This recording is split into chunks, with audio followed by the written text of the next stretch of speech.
So we have our four World Cup semi-finalists here at Brazil in 2014. So I suppose I should do my Blazhil around about those four semi-finalists and who might progress to the final. It's going to be difficult because we've got four of the big countries, haven't we? The four of the superpower nations in terms of world football going through.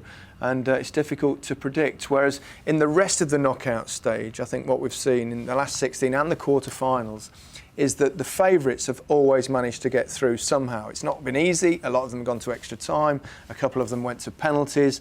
But somehow the big teams have found a way.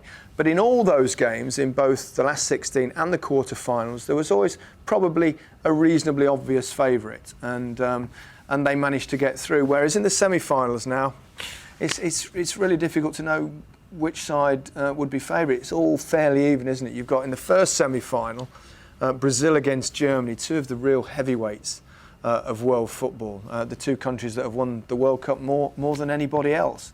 And you know, in the quarter-final when Brazil were playing in the first half against Colombia, I just thought finally they've got it together. They were playing fast, attacking, aggressive football, very aggressive at times, overly so. Referee could probably have stamped down on that quicker.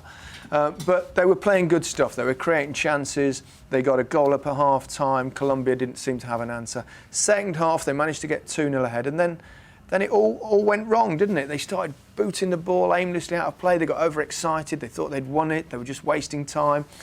Silva got a silly second yellow card in the tournament. Such an important player, Thiago Silva, for them. Their captain, their leader, their best defensive player, quite possibly their best player, certainly now that Neymar's injured. Then Neymar gets injured with a couple of minutes to go. Their star forward, the poster boy in this World Cup. And all of a sudden you're thinking, well, how are they going to do it now? Can they still do it? And then you think, well, they're playing Germany. Why do things always go so well for the Germans? I don't know. But it remains to be seen. They've still got good players that can come in those positions. Dante, of course, who's been a hugely important player for Bayern Munich over the last few years.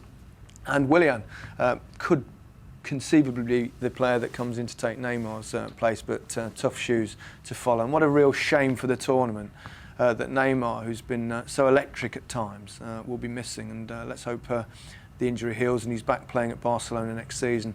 So it's a really difficult one to call. And to be honest, I haven't got a clue. Might as well flip a coin as far as I'm concerned. In the second one, again, Argentina have not been that impressive in this tournament, weren't that impressive again against Belgium, but they've got a star man in Messi. And the other positive for Argentina is that Higuain started to show a bit of form, not just with his goal, but one or two other things that he's doing. And form and confidence for strikers is everything. They looked a bit more solid defensively than they perhaps looked in other games. De Michelis came in and did really well. Looked about 5 years younger as well, didn't he, without the ponytail and all the facial hair. And maybe it's made him quicker too, who knows. But they've got, Argentina have got the superstar, haven't they, that Messi, even though he didn't score in the game, missed, for him, a real gilt-edged opportunity towards the end. He still made things happen. He was still involved, some brilliant trickery, possibly the pass of the tournament. And they're up against, Holland, who, what a ridiculous game they played against Costa Rica, and went all the way to penalties, and only Van Gaal would substitute a goalkeeper at that stage.